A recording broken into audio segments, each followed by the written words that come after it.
Welcome to the Attractions Group podcast. This is episode 100, believe it or not. I'm Ryan Sir, along with Don Helbig.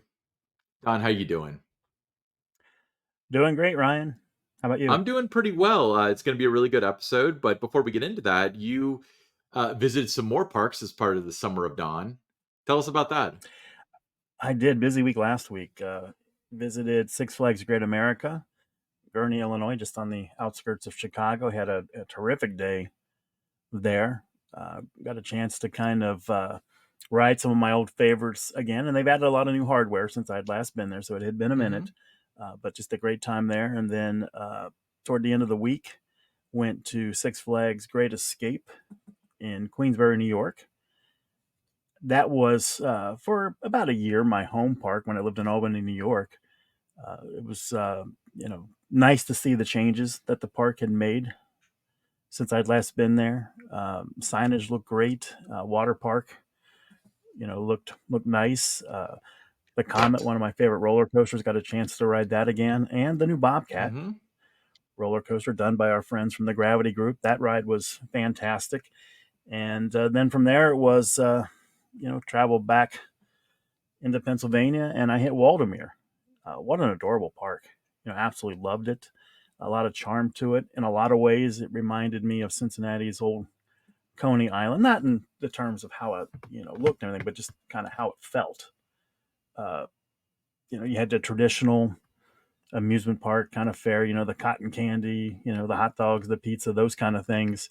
But the park was, beautifully landscaped, a lot of fun, and couldn't get enough of the Ravine Flyer too. Yeah. That ride is amazing, and for a wooden coaster, I think it might have the best view from the top of the lift that you're going to find, because as soon as you get to the top, all you see out in front of you is Lake Erie. Scenery wise, the ride was great, but all the things that it does, a lot of action nonstop, in a lot of ways reminded me of what you see at Holiday World. With the Voyage, not as long as the Voyage, but a lot of the same kind of elements with a lot of quick, turns and drops and an abundance of airtime. So I absolutely love that ride. So it was a busy week, but glad to be back in the greater Cincinnati area and ready to do episode number 100 here. Yeah, it's a milestone. And before we delve into the episode here, and it's another big one, let me remind you that you can follow us on all your favorite podcast apps, Apple, Google, Spotify. The place to be is on YouTube by searching for the Attractions Group podcast, and follow us on X at attractions_GRP. Now, Don, I know that you visited several parks, a couple Six Flags parks, a couple Cedar Fair parks. Have you heard that those companies merged while you were gone? Yeah, I heard a little something about that. I think I got an alert on X that something about the two chains got together and merged, and now it's one big family. Awesome. Well, that's what everyone's been talking about for months now, and especially the past couple weeks, because the merger did close as predicted on July 1st, as they said. So, as opposed to us sharing just our opinions about it, which we've done at length, we're going to bring in the experts. So, Don, tell us who we have. Well, we'd like to welcome back to the Attractions Group podcast for the third time. He is the founder and CEO of International Theme Park Services. He's a member of the IAPA Hall of Fame. Of course, I'm talking about Dennis Spiegel. Dennis, how you doing? I'm good, guys. How are you? Doing great. Yeah. Hey, Don, did they have any Buc-ee's up there where you were on that? They did not. And all I could think about is that long stretch on 90 as I'm going into New York. We could certainly use a Buc-ee's here, but no, plenty of Sheets. But if you're looking for Buc-ee's, no. But there's definitely one needed in that part of New York. I think you need to become a consultant to Buc-ee's and give them a routing for their new restaurants and stops.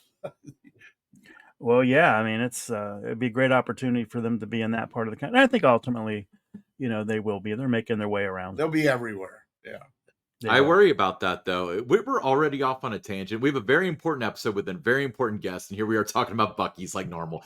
But Buc-ee's is life, Ryan. The rest is just that is correct. But so my concern with Buc-ee's is for us, being in the Cincinnati area, for example, when we go to Dollywood, when we drive there, it used to be the halfway point was Buc-ee's just outside of Richmond, Kentucky. So it was a big deal to stop there. And if there's one in every city, like, why would you go through the hassle of stopping there if you've got access to one all times? So Well, Ryan, they're all a little different, and how they're. It's just like going to a different, theme parks. They're all a little different. no, I There's difference between Disneyland and Disney World. So the You know Buckies what are the though? same. That's a good point though, Don, that Ryan brings up, and I'll tell you why. The example is when the Hard Rocks first came out.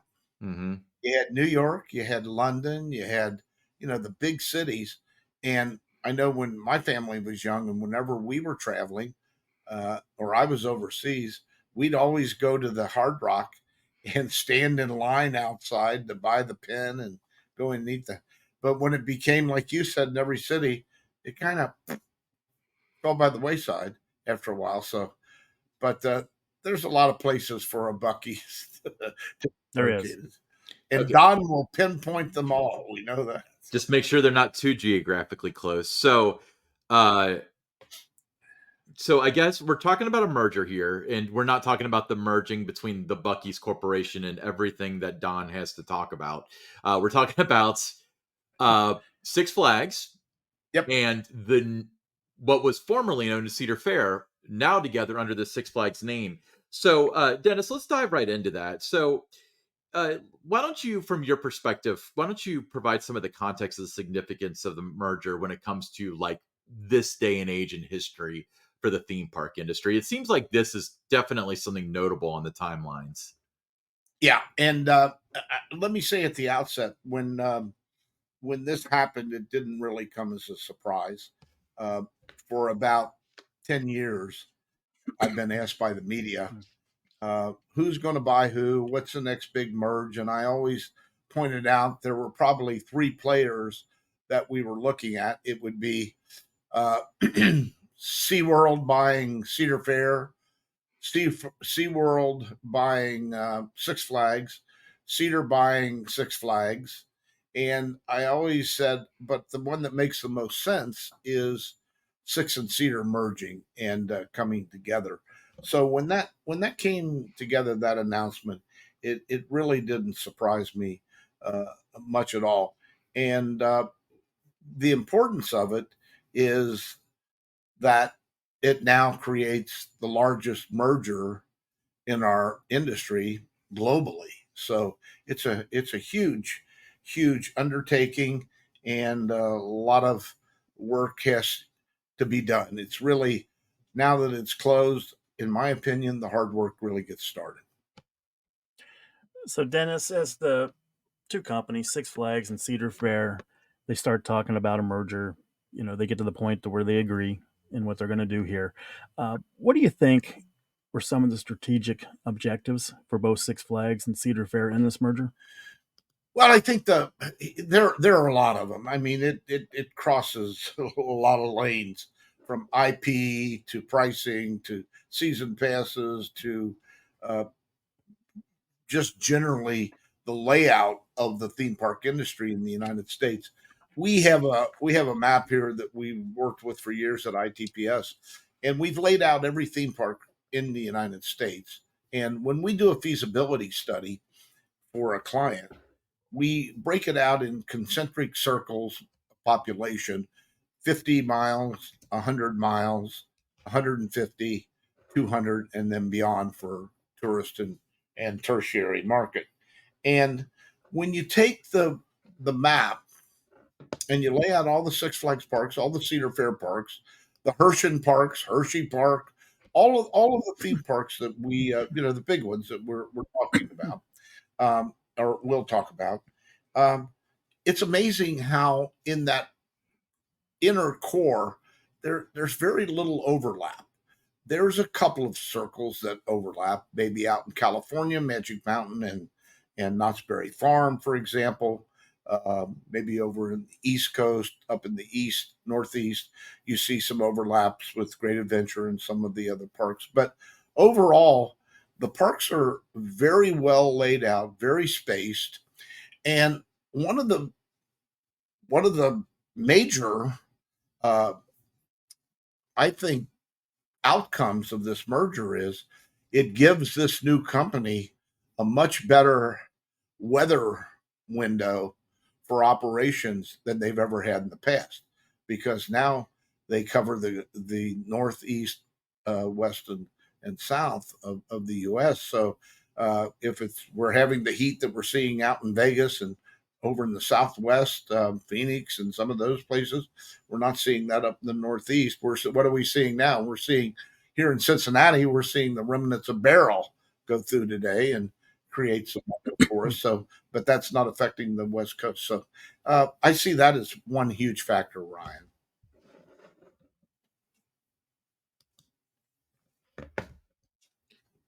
Yeah. So Dennis, continuing on with that, you, when we talk about the 42 properties that are involved in the Six Flags chain, how do you think that this will affect like the guest experience?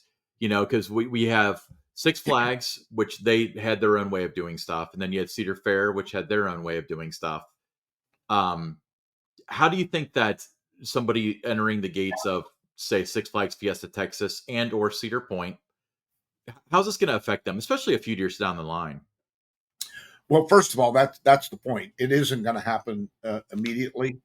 This homogenization of these two organizations at every level is going to take 5-6 years to really stabilize and then move forward.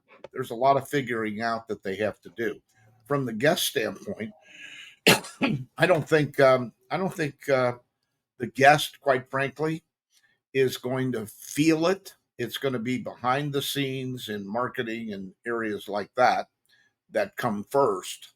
Um, but ultimately, I think without question, the guest is the winner here.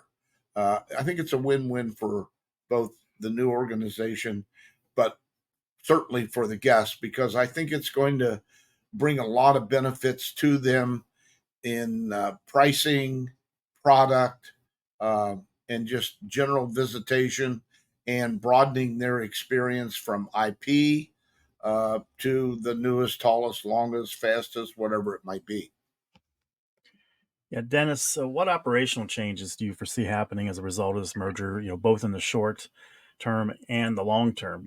Is it going to be a situation where, we look at Six Flags Over Texas this year, instead of being open daily, they were closing one day during the week.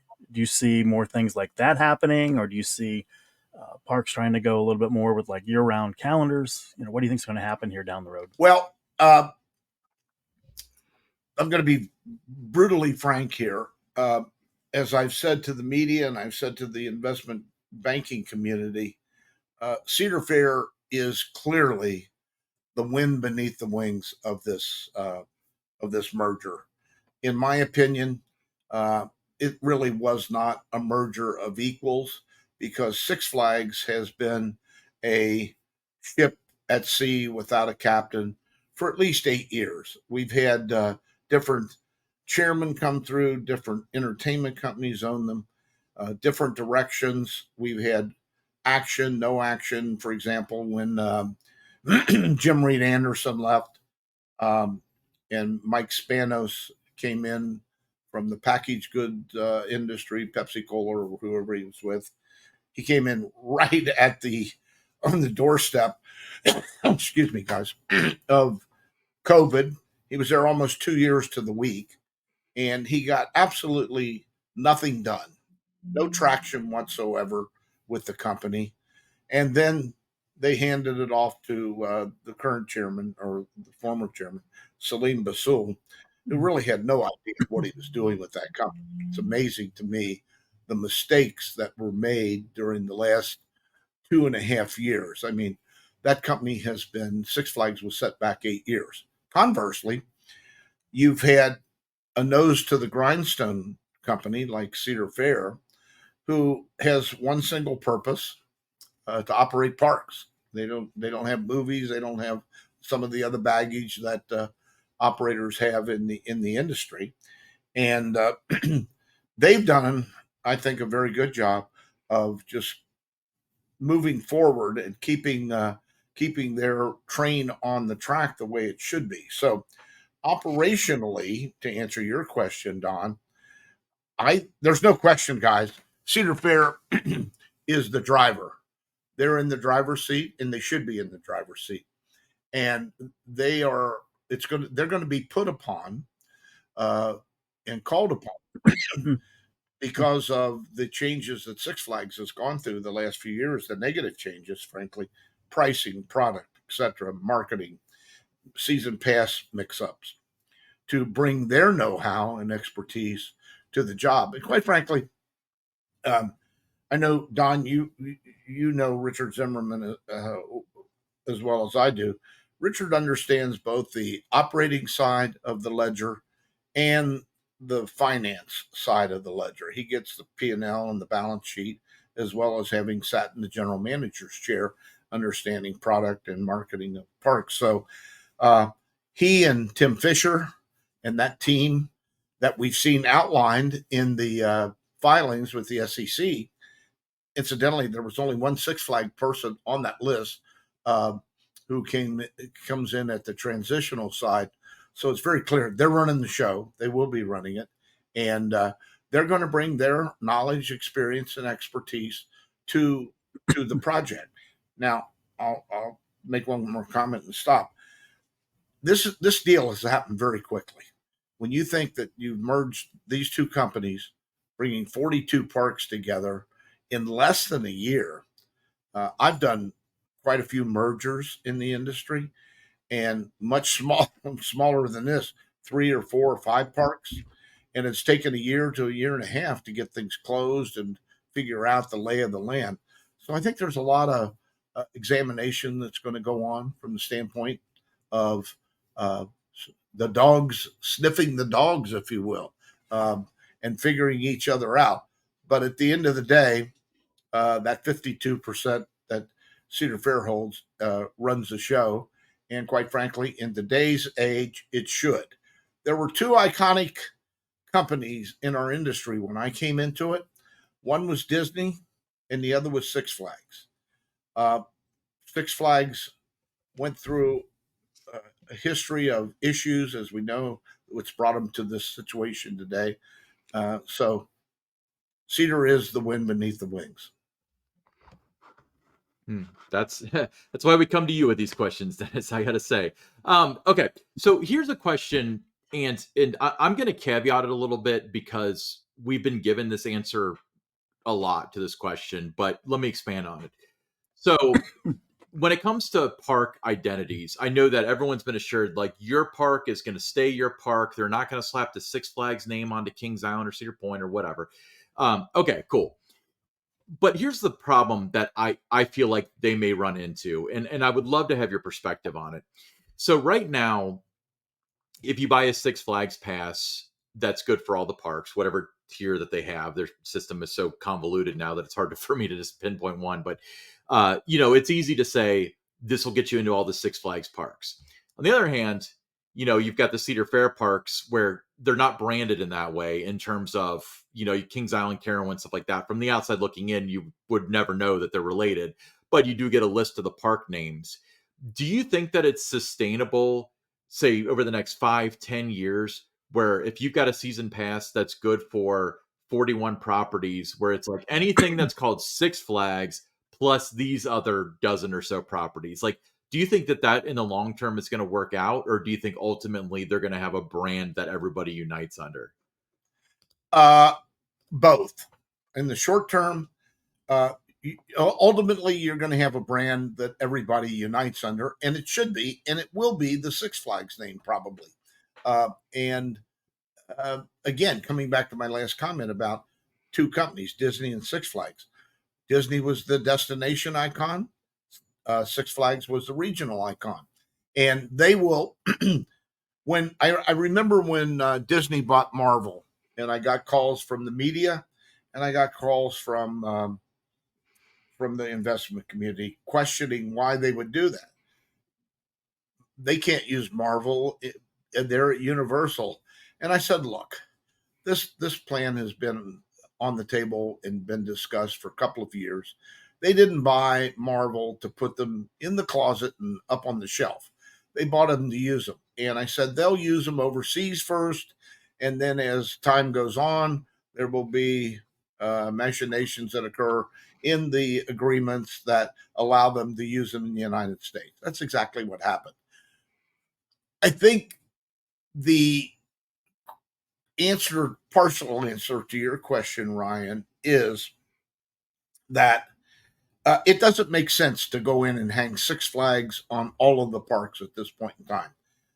I remember when Paramount bought Kings Island, and they put Paramount up on the sign at Kings Island. You remember this, Don? There was a lot of backlash in the local markets. Well, keep in mind that these parks and the markets they're located in all have their own personalities, and people look upon them as their parks. They have to earn that, and that's going to take a while to happen. So that 3 or 5 or 6 years you mentioned, Ryan, it's before this all unfolds and all is brought under one umbrella of name. It'll, in my opinion, it'll be at least 10 years. As I said at the outset, it's going to take 5 or 6 years for this to stabilize. And keep in mind, when you brand and you bring in IP, we should talk about that in a minute. It's an expensive proposition. You have signage and all of these other elements that come with the IP. Just because they're merging, that doesn't mean that they don't. The one park who has Snoopy and one who has DC can just cross them over and use them. They've got to pay for those in the parks. There's licensing agreements and thousands of pages of documents that'll have to be gone through. I remember when we were doing this with Hanna-Barbera, and we owned the company, Taft did, and we were doing it internally. It's a huge undertaking. So ultimately, answer to your question, Rye, is yeah, it's going to be under the Six Flags name. At least that's what I think it'll be at this point in time. And um, I don't think it's going to happen immediately, but I could see some Six Flags names going up on some of the parks over the next 2 to 3 years. Yeah, Dennis, what do you expect to see? With the change in terms of new ride and attraction development, both Six Flags and Cedar Fair, seem to do things a lot different when it came to new attractions. You look at the Halloween season, what Six Flags is doing at Magic Mountain and a couple of their other parks, what Cedar Fair has traditionally done with Halloween Haunt. You've got the different teams, that were in the corporate office at Cedar Fair, and then Six Flags had its teams that did like the Halloween season and other things. So how do you think that's all going to kind of develop and come together? Well, it's going to be a huge learning curve for this new organization, and there are going to be hits and misses, and this is why I say this doesn't happen. All of this implementation doesn't happen overnight because, again, they're going to be going through this learning program about each other. And I'm sure that through that homogenization, as I said earlier, you're going to have the two teams that are working together, and they have to work together. This can't happen any other way.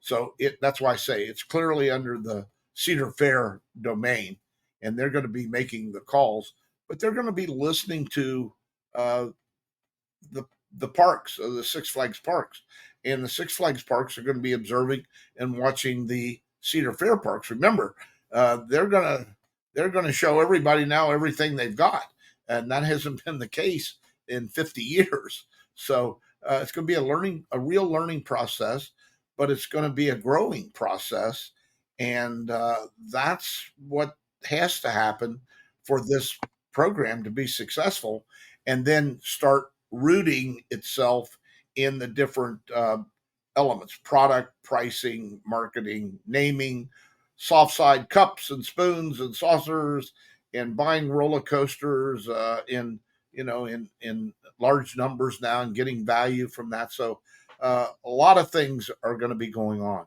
in this organization. So, Dennis, the first question the second question after the is it going to be Six Flags over Sandusky question. The next question that everybody seems to ask is, okay, well, what about season passes? So, obviously you don't have any more information than anybody else, or at least that you can tell us if you do. But Cedar Fair had, I guess, a pretty decent portfolio of parks in which you had options to be able to get into all the parks, and Six Flags had even more parks where you could get into all the where you could get in with certain season passes. So my question is this: do you think that whatever option that they have for being able to go to all the parks, let's just for the sake of argument say it's the all park passport, since you've been mentioning that Cedar Fair seems to be at the helm, do you think that that is going to go up substantially, or do you think that it's going to be about the same? And second part of the question is, when they first merged, they put something on all the websites of all the parks saying like an FAQ, and they kind of alluded to the fact that we understand that you guys probably want a pass that gets into both Cedar Fair and Six Flags parks, and that's coming. Without so many words, they implied that it was. So, do you think that it's too soon to implement that for 2025? Or do you think that that's going to be something in the future? Can they afford to wait? Like, what are your thoughts on how the season passing is going to unfold? Is what I'm basically asking. Yeah, well, I think, Ryan, it's the single of the top five things. I think it's the single biggest issue that they have to deal with. Keep in mind now that roughly 57% and roughly 57 or 8% of Cedar and 57, 58% of Six Flags aggregate attendance, each of those using those percentage, come through the season pass. That's huge. You talk about the old overused statement, too many eggs in one basket. That is huge. Look at the millions of people that brings together. So I would think it would be very, very difficult to have a total rounded out program for 2025, but it's the most important thing they're going to have to work on internally to understand first, again, the lay of the land of all the parks, the personalities of all the parks. And I don't mean the people, I mean the parks themselves and the markets, to figure out that season pass program. And, I guess another answer to that would be look at Disney. They just last week announced changes to their season pass programs, and that's about the fourth or fifth uh, change to the Genie and My Magic and all of that they've done in the last 3 or 4 years.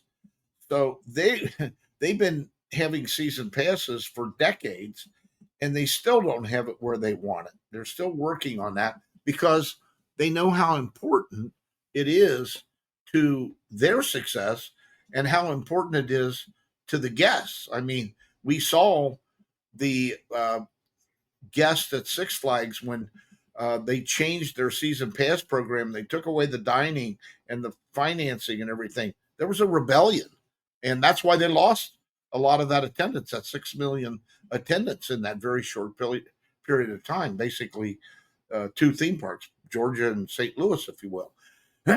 So they've got to get that right.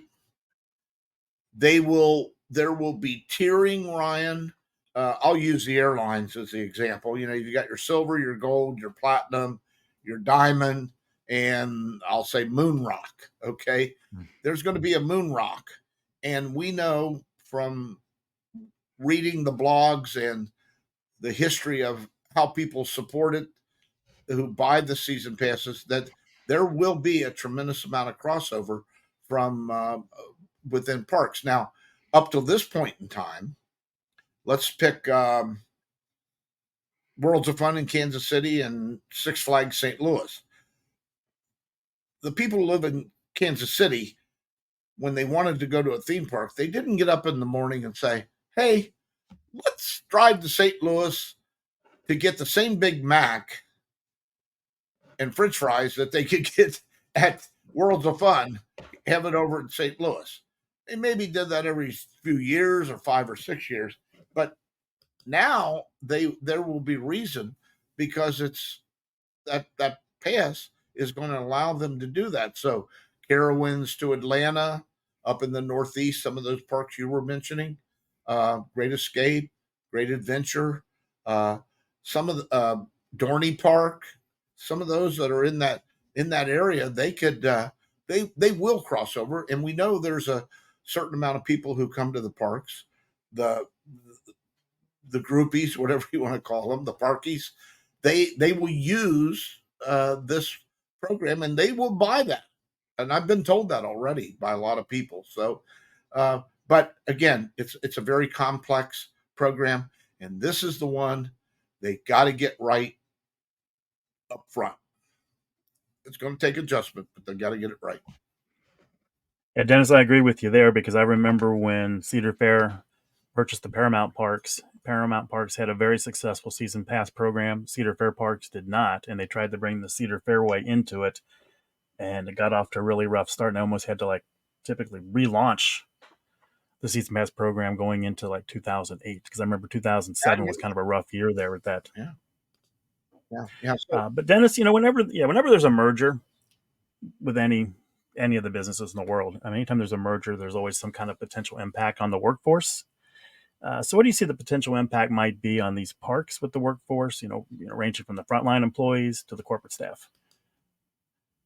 well, that's a good question. I've been asked that a lot in the last month, and my answer is this: because of the deterioration of the level of personnel and experience at Six Flags, which has gone down dramatically, uh, certainly the last 3 years, they lost 7 park presidents through either attrition uh, or firing, and one passed away. Uh, that's an incredible amount of experience in our industry, and that carried down into the parks. And then there were people turned loose at corporate in Six Flags. So I think Cedar Fair, Richard Zimmerman, Tim Fisher, their teams are going to be called upon heavily to inject their experience and personnel from that company. And this is what typically happens when big companies like this merge into the Six Flags organization to help bring that back up to the level that it has to come back up to. So there are soft issues, there are hard issues that are involved with this, but from a personnel standpoint, it's going to be, I think, more crossover from Cedar into Six than Six into Cedar. There'll be a little bit of the Six into Cedar, but I think it's more the other way. Again, remember who's driving the train. Yeah, an excellent point. Now, it's been stated a lot, and I'm not really ready to discount this statement, but it sounds like a lot of this was a merger of necessity from a financial standpoint. From your perspective, using the public record that's out there, what do you think that the advantages of the financials coming out of that versus the disadvantages, like the challenges that they're going to have? What kind of picture does that paint over the next decade or so for the company? Well, as I said, I think earlier, I did not look upon this as a merger of equals because Six Flags was uh, so suppressed and depressed, I should say, from years ago and where they are. Quite frankly, it's just fact. Look at the numbers, look at the company, look at the parks. I had a person tell me today at lunch they went to the St. Louis park recently, and there were actually things boarded up in the park. They couldn't believe what they saw when they got there. There's been a tremendous drain on that company.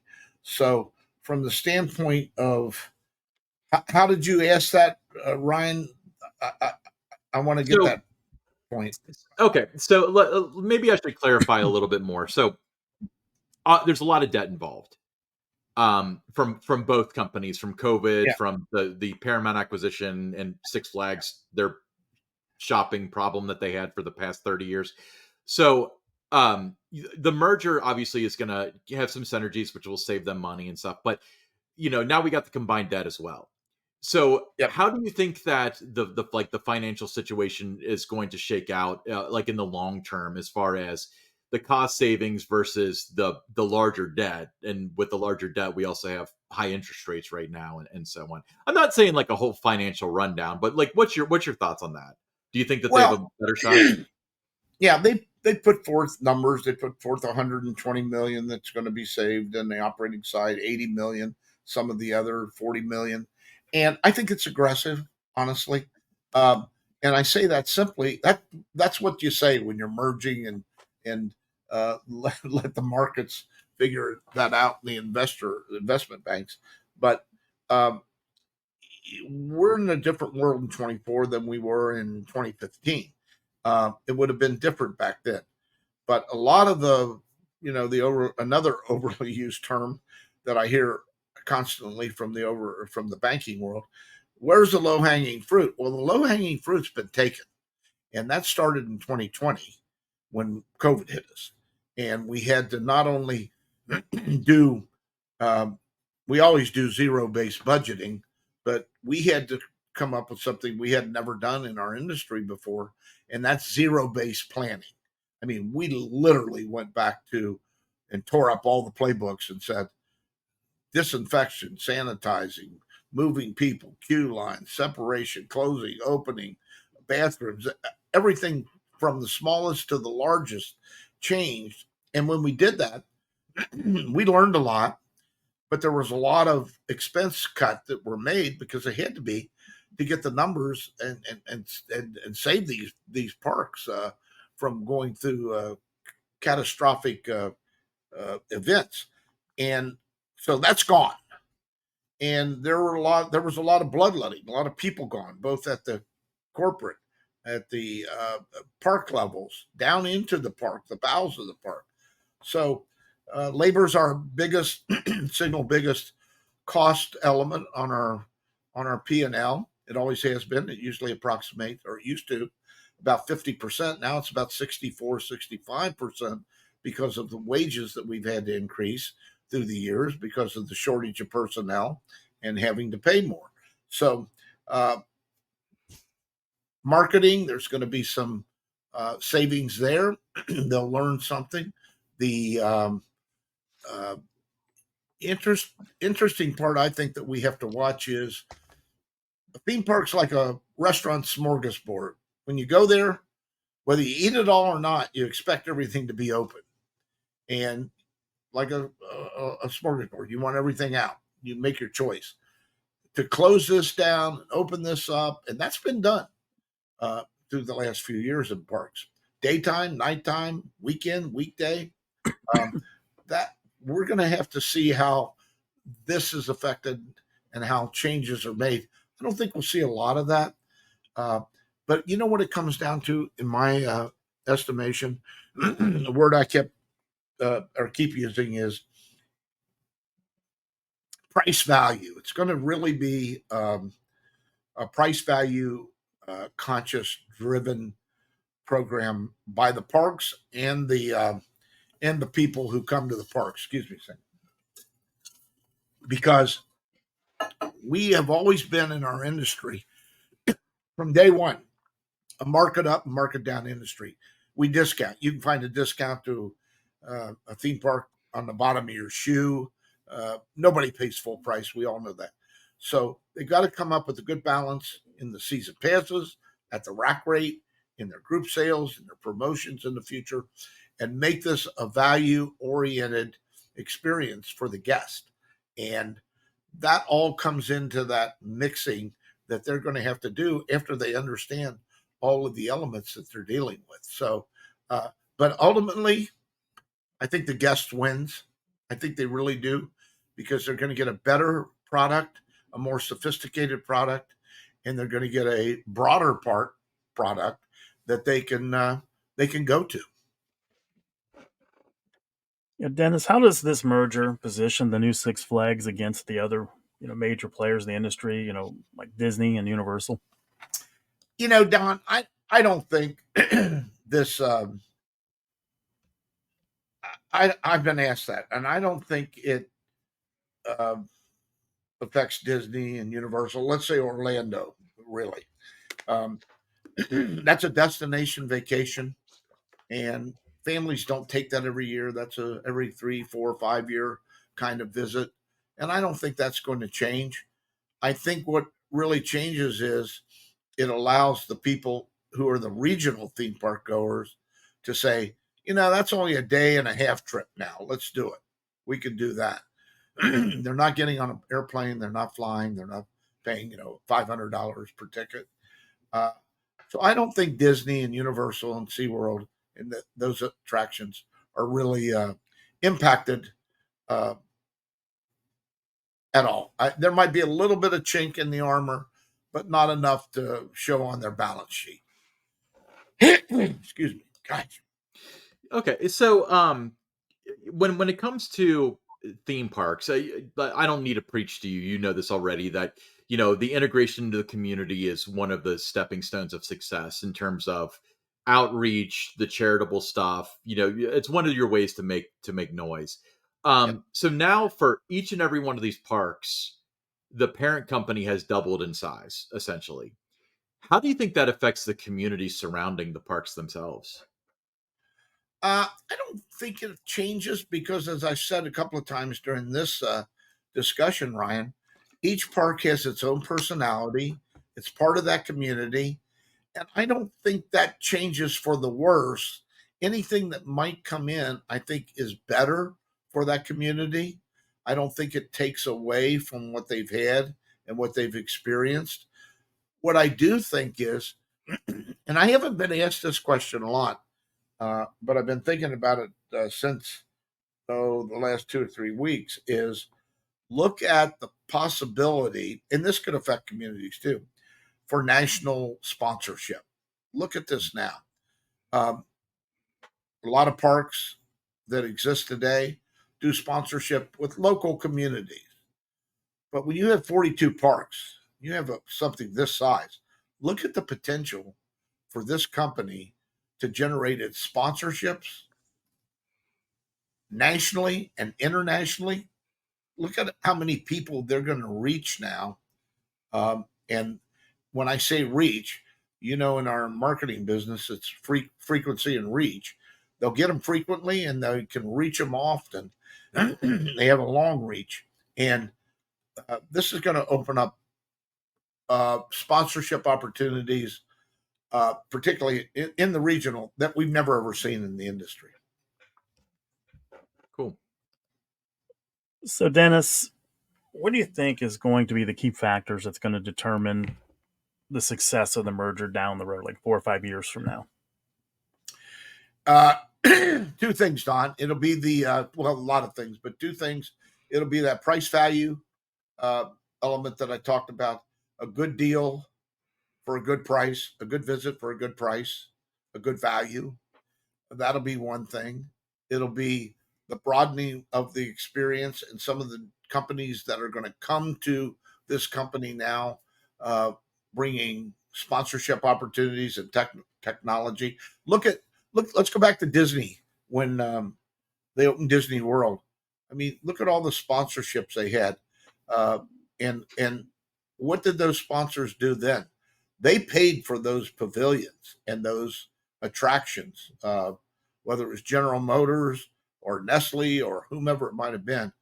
they came in and they paid for those, and some of those attractions at Disney World and Epcot were some of the best things we've ever seen and that happened in our industry. So that's going to happen. I believe it's going to open those kinds of doors.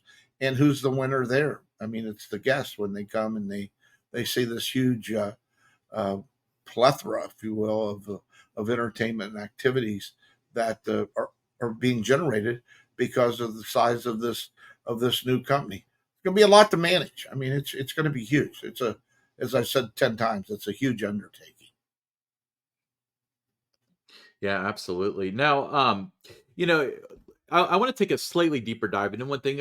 I feel like everybody has kind of discussed some of the. I mean, you mentioned the opposite side, the revenue, the sponsorship opportunities. Now that there's so many properties, but um, they said they're going to have this much savings with operational cost and so on. Where do you think that most of the overlap lies as far as duplicated positions or the cost involved? So basically what my ramble is trying to get at is, where do you think that most of the cost savings with essentially doubling the size of the company is going to come from? Is it just buying in bulk, or do you think that they could, maybe shed some positions because you don't need two of the same person doing the same thing with both chains? Like, where do you think that's going to come from in bulk? Well, I don't think it's equal in nature today on the personnel scale. I think Cedar Fair has, as I said earlier, a deeper, broader bench strength than Six Flags. So I don't see a lot of overlap. I see some, but not a lot. I don't see it in marketing. I don't see it in finance. So I'm not sure it's going to be that large there. But I do see the the parks in the future when they're working together, Ryan. I see them benefiting from, again, expertise that each park has group has developed through the years, and in a way that um, ends up contributing to the bottom line, because that's what they're going to be looking at. And you're asking about savings. Um, I look at two buckets, if you will. I look at the soft bucket and the hard bucket. The soft bucket is, for ease and simplicity here, it's the the cups, the plates, the straws, the popcorn bags, and all the things that we use and cost of sales and to service our guests. That's gonna come and be more standardized, and they're going to be able to buy in a volume that is enormous, never seen before in either one of those companies. Then you got the you got the hard bucket, and that's the rides and attractions. So let's say um, they're going to have to be very judicious in their capex programs. You look at attendance by ticket type. You're looking at by a demo. You're looking at children, teens, young adults, young families, adults with families, and each one of those, as we know, is a different uh, ride and attraction demographic. So they're going to be looking at that. They're going to sit down with Jim Shea at Premier Rides and say, "Hey, Jim, uh, we've got a coaster here that we want to put in 8 of our parks, and we want you to give us a good, fair price, and we're going to buy these from you, and we're going to work this out. And you know what you have in your queue line for manufacturing, and we know we've got ours, but we want a good price." So that's the way it's going to come, Ryan, in ways like that. And that'll filter down.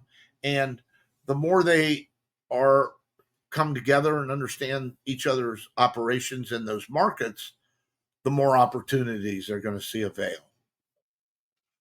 Yeah. Well, Dennis, now let's talk about Peanuts, DC Comics, and Looney Tunes. So, where do you think the value lies with the new Six Flags if they're forced to choose between these three properties in terms of relevance and marketability, or is there going to be a world where they can all three exist? Well, I don't think they know at this point in time.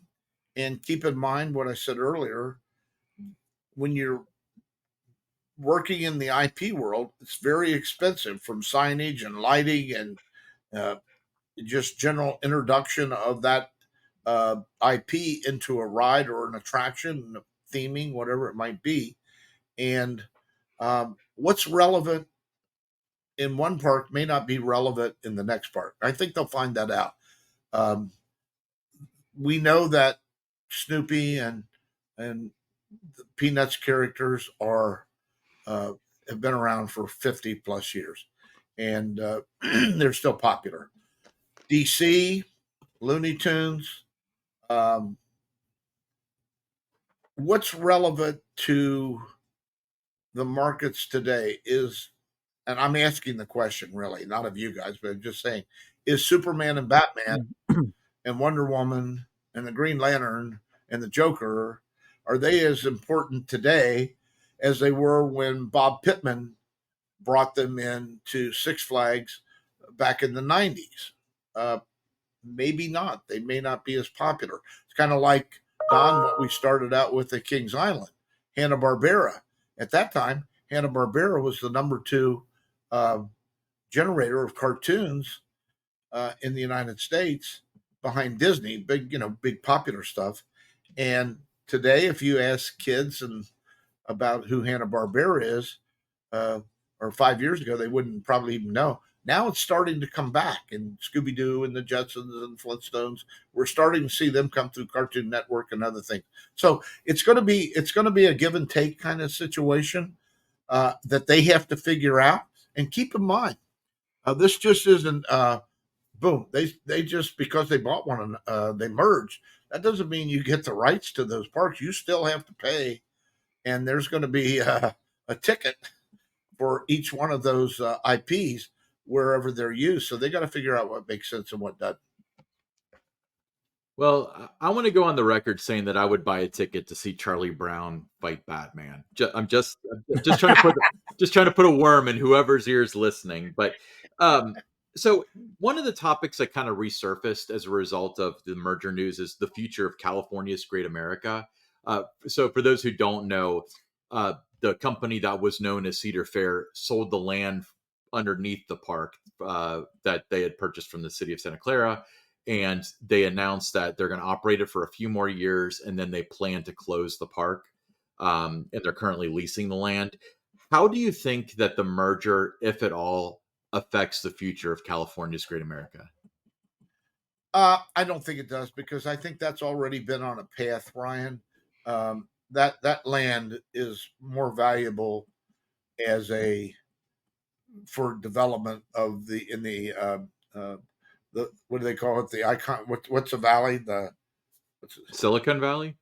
Silicon Valley. Yeah, it's more Yeah. valuable than it is as an operating park. I almost bought that park for a client a few years ago. We looked at it, and quite frankly, we had a sunset on it too. Had we bought it, we would have operated it for a little bit, and then we would have probably sold it off. So, um, in a park like that, that's going to be around for another couple of years, you probably won't see much change because you've got other parks out there now in Vallejo and other that'll be in this portfolio of parks. So you don't have to drive that far to get the same. Again, I'll use Big Mac if they want to put it in the park down the road. So I don't think it's going to affect that deal or that park much at all. That's why they're going to have to be very careful in figuring out. You're certainly not going to add IP to that park and then it's going to be gone in a couple of years. Mhm. Dennis, one of the things that, it was talked about, with all the releases and a lot of the news stories said, it was a merger of equals, but then they see with the recent announcement of the board that it's, primarily dominated with Cedar Fair people. How would you explain that when they read one thing and it's something else? Well, as I said at the outset, I never saw this as a merger of equals. I always thought Cedar Fair was the larger, more appropriate operator to take the helm, and that's the only thing that would make this deal work because of Six Flags' demise over the last decade or however many years you want to say. So it's it's going to be driven by Richard Zimmerman, Tim Fisher, their team, Witherrow. Those are the guys who are going to run this company, and they're at the controls, and that's the way it has to be. And if anybody doesn't believe that, they're just absolutely wrong. Yeah. So, one thing that you made mention of like premier rides as far as we want to buy 10 of these rides and you get the bulk discount and whatever. But Yeah, let's explore that just a little bit more. So there's only a few dozen mainstream ride manufacturers out there. Um, and one of the benefits obviously is going to be what you mentioned. The new Six Flags Corporation might go to Premier or B&M and say we want 5 coasters or whatever. yeah, And then that's guaranteed business at that point. And then obviously on the other polar end is I'm going to use an example of a defunct manufacturer so I don't upset anybody, but we installed this new Aero roller coaster. It's really problematic. It's always down and people hate it. So we're not going to work with them anymore. So I feel like there's two ends of how this could turn out as far as how this is going to work for ride manufacturers doing business in the United States. Where do you think it's going to lie between the two? Do you think it's going to be a net benefit or a net loss for them? I think it's a net benefit, really, for the manufacturers all globally. We all know who they are. It's Cinnamon, it's Vekoma, it's Premier, it's Zamperla. It's we can name them all. I think what the mentality of Cedar Fair is different than the mentality of Six Flags under a management regime before Dan Schneider came in, where they whipsawed and and beat the manufacturers up and would say, "Okay, we're going to buy 6 coasters from you, and if you don't sell it to us at this price, we're never going to buy anything from you again." So they would buffalo the manufacturer in, and this happened into buying and ordering the rides, and of course the manufacturer's profit margins were on the last 2 coasters, not the first 4.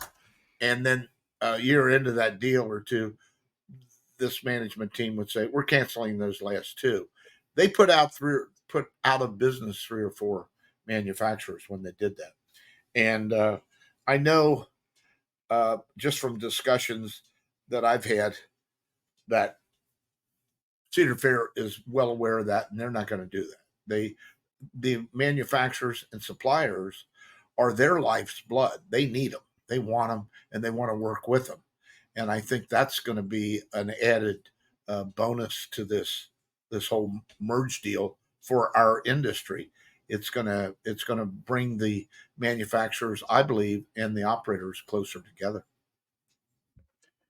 All right, final question for you, Dennis. One thing that most people can acknowledge is that Six Flags was better than Cedar Fair when it came to adopting new technologies. So, with that in mind, and in the past, we've discussed on the Traction Group podcast how AI will affect park operations. But what other technology is out there that's just waiting to be adopted by the industry? Well, I think you really identified it, Don. I think it is AI. I mean, look at every day. How many articles do we read? I know I read a half a dozen every day. I see it in the stock market of changes and evolution and what you can do now with AI. And it's kind of like Bob Pittman explained at IAPA about 20 years ago when he came in from Time Warner, and he was explaining where we were at that time with the World Wide Web. And it's probably been about 20 years. And he drew at IAPA, he drew the mountain, and he just put a little line across the top, and he said, "Here's where we are with in the industry as it relates to understanding the World Wide Web."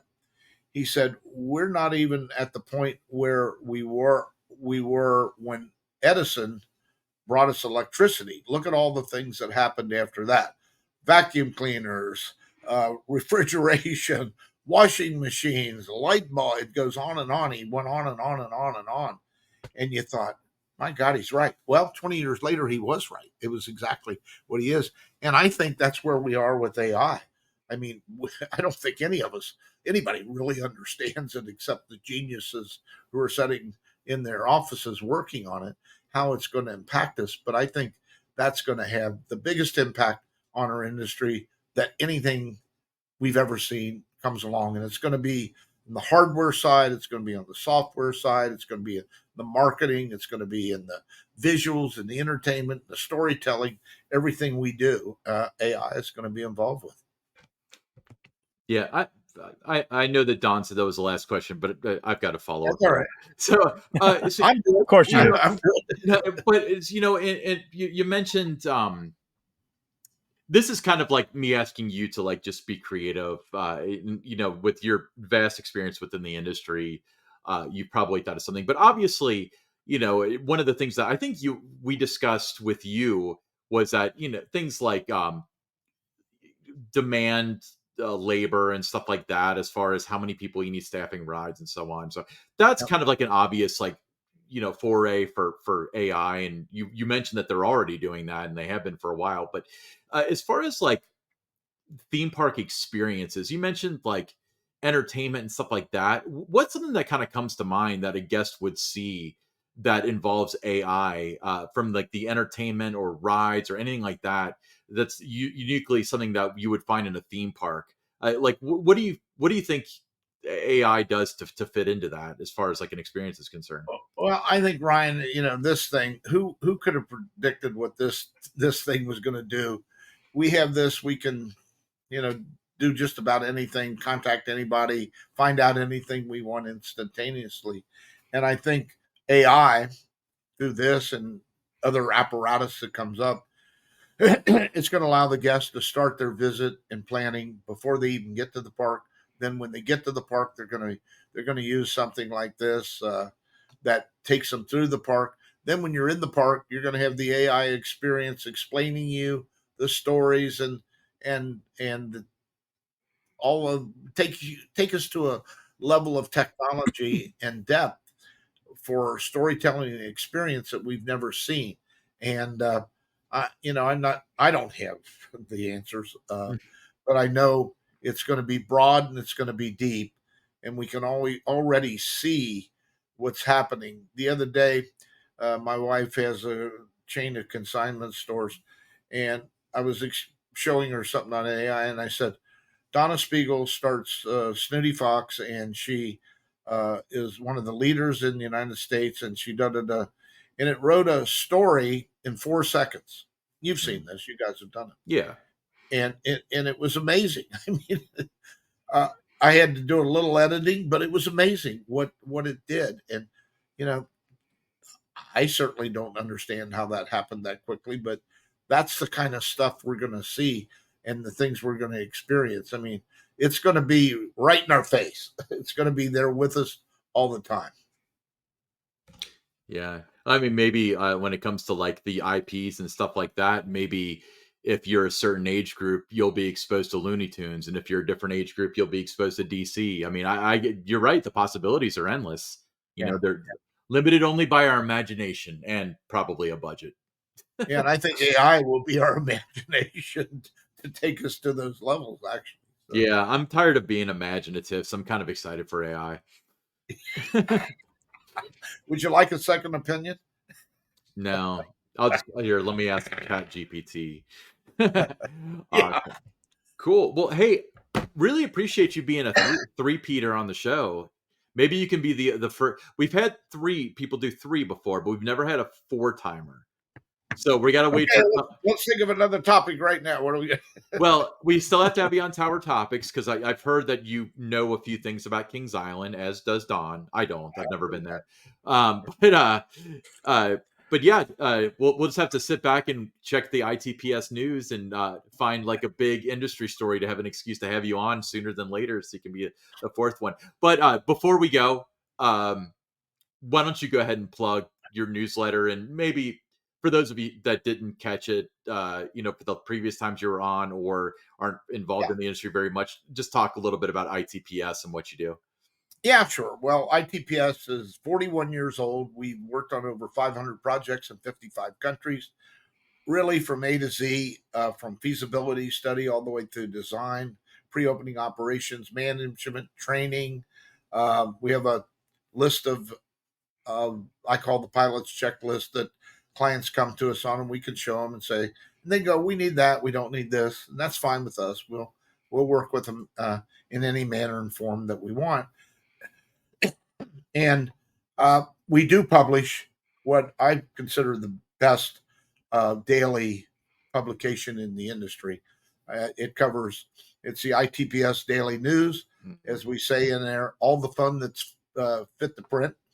And we've done that for 26 years, 15 years or 10 years before IAP ever put out their first one, or anybody else. And we reach, oh gosh, I think Sean told me it's over 5 or 6,000 people a day and then that gets spread out and passed around. So that ITPS Daily News is read by all the leaders in the industry. I hear that every year when I go to IAPA. They say, "Hey, Spiegel, first thing we do in the morning is open the computer, our coffee or tea, and we read the ITPS Daily News." So it really that's where I learn. I come in the morning and I do it. The team's already got it done. I'm learning from it. Uh, so it's if you're interested in subscribing to that, it's free to anybody, and it's you can go to Sean Haas, SHWANHAAS at enterthemepark.com, and that's INTER theme park THEMEPARK.com, and just ask to be added to the list. And when he does, just confirm that you've reached it. We don't give out names or anything like that. I think it's been a great service to the industry, and I think it's helped educate thousands and thousands of people on what's happening and what's going on. So we don't suppress anything. If there's an accident, we talk about it. If there's a sale, we talk about it. The good, the bad, and the ugly. So you can really find out what's going on. Yeah. If you ever wondered, if you enjoy our pick six, you might as well just listen to or get the news beforehand from his newsletter, because that's where we get all that information. It's the best consolidated area for new. And the cool part is if you're in the United States, it is biased towards the United States, but there is Wallaby Holland, stuff like that. You guys don't stray away from trying that sort of stuff too. No, I'm. In fact, I have it here on the desk somewhere. I write 3 articles a month for magazines. One for Kermes, one for Interpark, and one for Asia Attractions. And we talk about what's happening in those parts of the world and globally. So that's always something you can go to our website and find. And when those articles come out, uh, you can read that. And incidentally, today's article that came out in Kermes over there is, I'm a big believer, and I'm putting all the chips in the center of the table, no matter what you hear and what you see, that Disney is has to have a fifth gate. They are the dominant force, and they're going to get through Epic Universe and not muddy the water. But you're going to see where Disney comes out with their fifth gate. It's been 26 years since they've opened a gate in their parks. So uh, I've had people call me and say, "Nah, it ain't going to happen." And I go, "I'm putting a few more chips in the center of the table, guys." I'd put all my chips in the center of the table too on that one. Yeah, they've got to. All righty. Yeah. Cool. Well, thanks again for being on the show. So, obviously, we can check out your website, enterthemepark.com, and we'll put a link in the description for checking you guys out, and, get on that newsletter and get the latest news. So thanks again, Dennis. I want my 5-timer jacket when I hit 5 times, like Saturday Night Live. Okay. I'm assuming that by the time you hit 5, we're going to have like national sponsors. If you want to be our agent for that, you'd probably be really good at it. Get put that in the news. Yeah. No, that would be funny. Put in the news, be like, we're looking for a sponsor for this podcast. That would be great. You guys do a great service, and I appreciate it. And that's why I love to come on the show and talk to you. You both know the industry, and Don, you've been in it since you were a baby and had hair. I saw you in our news the other day. I saw you with that big curly mop you had at one time. And oh yeah. So always a pleasure to be with you guys. And anytime I can share something or make somebody happy, let me know. Awesome. All right, Dennis. Thank you.